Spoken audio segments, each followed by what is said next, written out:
गया था तो मैं पुलिस के इनकाउंटर और हाथ पैर तोड़ने के डर से यहाँ गोसा सेशन कोर्ट में सरेंडर किया है। नमस्कार दोस्तों, मैं रिपोर्टर पंकज द खटक पर आपका स्वागत है।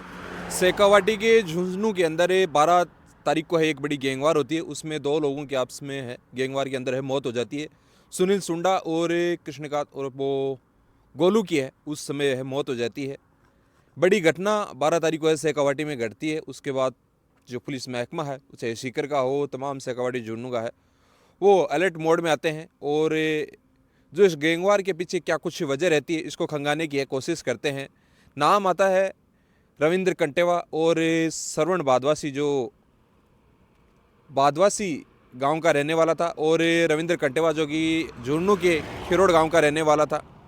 श्रवण बादवासी सुपारी देता है रविंद्र कंटेवा को मारने की।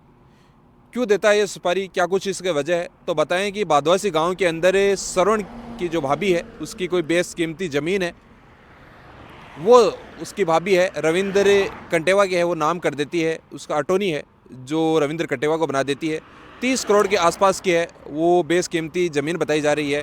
और जो श्रवण चौधरी की भाभी है वो उस ज़मीन को है बताया जा रहा है कि 5 से 7 करोड़ के अंदर है, उससे हिटी सेटर रविंद्र कंटेवा को है वो बेच देती है, या कह सकते हैं उसके हैंड ओवर कर देती है, जो डॉक्यूमेंट है वो उसके नाम कर देती है। इसको लेकर ही इन तमाम दोनों गैंग जो हैं श्रवण बादवासी और रविंद्र कंटेवा की, इनके लंबे समय से ही आपस में मुठभेड़ और कई बार गैंगवार जैसी घटनाएं हो चुकी हैं। हाथ पैर और गाड़ियों को एक दूसरे के नुकसान पहुंचाने की घटनाएं हो चुकी हैं।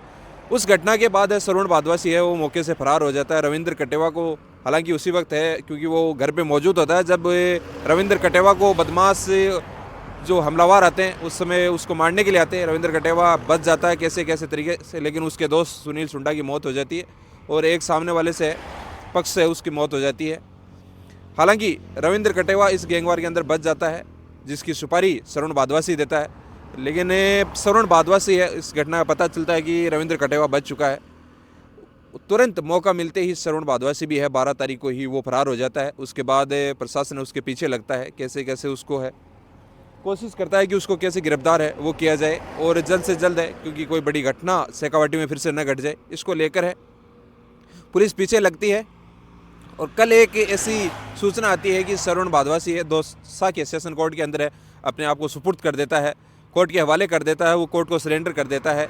और जब इससे पत्रकारों से उससे बातचीत करता है तो वो बताता है कि पुलिस के इनकाउंटर के डर से और कहीं ना कहीं पुलिस जो कार्रवाई करती है हाथ पैर तोड़ने की या कैसे कैसे, उससे बचने के लिए है वो फरार होता है और कोर्ट के अंदर है अपने आप को सरेंडर करता है।